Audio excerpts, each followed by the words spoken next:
Hello, my lovely Virgo. Welcome to my channel, The Insightful Bee. Gusto kong batiin ikaw kung nasaan ka man ngayon na good morning, good afternoon, good evening. Sa hindi pa nakapag-subscribe ng aking channel, huwag kalimutan i-click ang notification button at mag-subscribe sa aking channel para sa mga bagong videos at updates. So ngayon guys, sisimulan natin ang pagbabasa sa zodiac sign na Virgo. Shuffle muna natin guys ang card.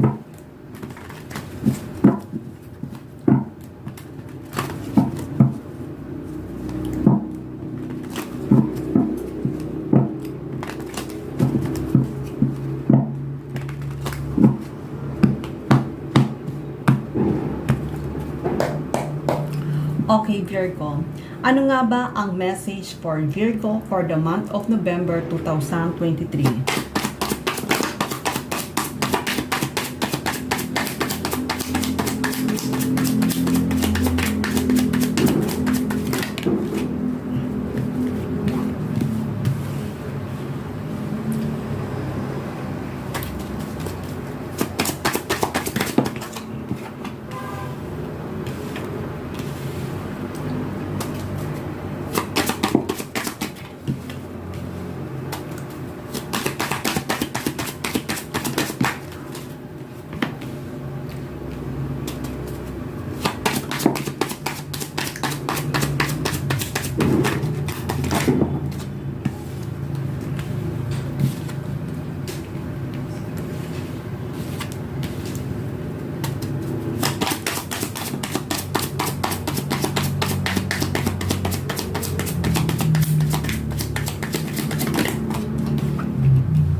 Okay, Virgo. Bottom of the deck ay Judgment. Okay, Virgo. Sa nakikita ko na may isang tao na handa na tong magsalita, handa na tong pumunta sa'yo at handang-handa na.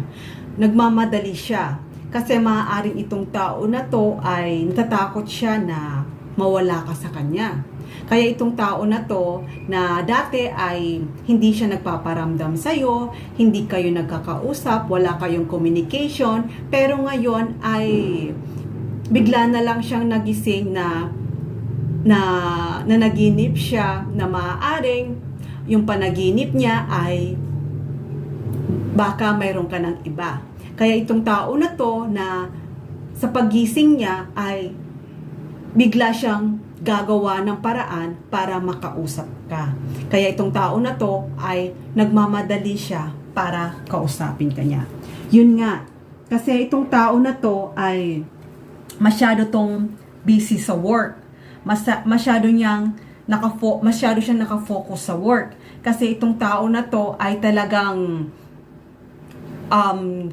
napaka-responsibilities niya sa trabaho. Ang ibig kong sabihin na talagang nakafocus siya sa trabaho. Hindi niya pinapabayaan yung work niya. Mahal niya yung career niya. Pero, kahit mahal niya yung career niya, pero itong tao na to ay may gusto ito sa'yo. Pero, hindi niya binibigay yung 100% yung pagmamahal niya para sa'yo kasi nga nakafocus muna siya sa career niya. Pero kahit na hindi 100% ang binibigay niya na pagmamahal niya para sa'yo, pero itong tao na to ay mahal ka ito. Hindi kasi ito tao na to na napaka-emotional. Hindi to sweet. Hindi to masyadong yung pinaparamdam niya, ang nararamdaman niya para sa'yo. Basta itong tao na to, pag mahal ka niya. Pero ano lang talaga siya? Stick to one lang talaga siya. Kaya itong tao na to, talaga nakakonsentrate ito sa work niya ngayon. Pero this time, itong tao na to ay nagising na siya. Nagising na siya kasi iniisip niya na sa pagiging busy niya, sa pagiging pag-focus niya sa work niya, iniisip niya na baka mawala ka sa kanya, baka magkaroon kayo ng breakup, baka iwanan mo siya. Kaya itong tao na to ay talagang nagmamadali na to na sabihin niya sa'yo ang nararamdaman niya. Kaya kung wala kayong communication sa ngayon, this time ay magkakaroon na kayo ng communication. At hindi lang yon, talagang itong tao na to ay gustong-gusto ka na niyang makausap. Gustong-gusto ka na nitong makausap. Kaya Virgo, itong tao na to ay susupresahin ka nito.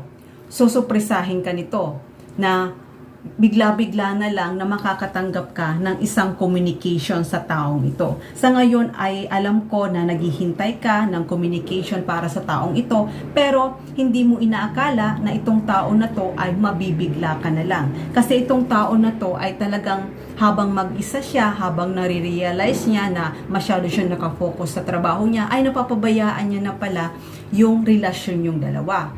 Pero itong tao na to ay mahal na mahal ka. Hindi to nagpo-focus sa ibang babae o sa ibang lalaki. Hindi to nagpo-focus. Kundi nagpo-focus lang ito sa isang taong mahal niya. At itong tao na to ay mahal ka niya. Kaya itong balik nitong tao nito para sa'yo ay babawi siya. Ang ibig ko sabihin, babawi siya, magbibigay siya ng mga gift para sa'yo, magdi-date kayong dalawa. Kaya nga sabi ko sa pagpunta nito ay talagang sosopresahin ka nito na hindi mo inaakala. At pag balik nito sa'yo, madami siyang regalong ibibigay para sa'yo. At kasi gusto niya talaga yung mga kulang na hindi niya naparamdam sa'yo, yung mga time na hindi mo siya kasama at yung hindi niya na-express ang totoong pag-ibig niya, itong tao na to ay ibibigay sa'yo ngayon. Kaya itong tao na to sa pagpunta sa'yo, may offer siya sa'yo, may ibibigay siya sa'yo. Kaya nga, yung nga sabi ko na itong tao na to talagang napaka-hard worker to. Nagpo-focus talaga itong tao na to sa maaaring sa negosyo niya o maaaring sa work niya. Kung ano man ang pinagkakaabalahan nitong tao na to ay talagang nagfo-focus siya sa work niya. Kasi itong tao na to ay gusto ka nitong bilhan ng bahay. Gusto ka niya itong bilhan. Gusto niya kasi magkasama kayong dalawa na maayos, masagana ang buhay nyo. Na ayaw niya ikaw ay nagwo-worry. Kaya kung iniisip mo itong tao na to ay kinalimutan ka na, pinabayaan ka na, pero itong tao nito ay hindi mo lang alam na napaka-hard worker ito at may pangarap ito para sa'yo. At ang ibibigay nga nito para sa'yo ay maaaring bilhan ka nito ng bahay at natit kung saan kayong dalawa titira. Kaya kung Virgo na kung ikaw ay ngayon nasasaktan ka dahil naghihintay ka para sa kanya, itong tao din ito nasasaktan din. Kasi nga talagang napaka-hard worker to. Ang ginagawa niya talagang nagtatrabaho siya ng maayos para maibigay sa'yo ang dapat na ibigay para sa'yo. Kasi itong tao na to, ang gusto nito ay maging masaya kayong dalawa magkasama. Gusto nito na maging masagana ang buhay nyo, maging masaya kayo, happy family kayo, at stable ang buhay nyo. Pero nakikita ko naman at yung gusto niyang mangyari na ibibigay para sa'yo ay magkakaroon ng katuparan. Isang success to. Isang success to na kayong dalawa ay magsasama na masaya ang buhay nyo. Kaya Virgo, itong nararamdaman mong sakit na nasaktan ka dahil nga hindi siya nakukupag-communicate sa'yo. Kung makupag-communicate man sa'yo, madalang, pero huwag kang mag-alala dahil itong tao na to ay nakafocus ito para sa'yo. Wala siyang iba iniintindi, nakafocus lang siya sa work at nakafocus siya sa'yo. Pero this time, itong tao na to, na-realize niya na kailangan niya na kumilos at sabihin sa'yo na may gusto siyang sabihin na ito na gusto niya na ibigay ito para sa iyo. May gusto siyang ibigay para sa iyo, hindi mo lang alam. Kaya itong tao na to, kung nasasaktan ka sa separation yung dalawa, ay nasasaktan din siya. At hindi lang ikaw nasasaktan. Ang dami-dami niyang iniisip sa future niyong dalawa. Ang dami niyang iniisip kasi gusto niya na pag magkasama ng kayong dalawa, gusto niya maging masagana ang buhay niyo. Maaaring di kasi nitong tao na to, kung magkalayo kayong dalawa, ay gusto niya kayong dalawa ay magtulungan kayo sa trabaho para mag-build kayo ng magandang family. Pero sa nakikita ko naman Virgo na itong tao na to ay napaka-sikap, talagang masipag to.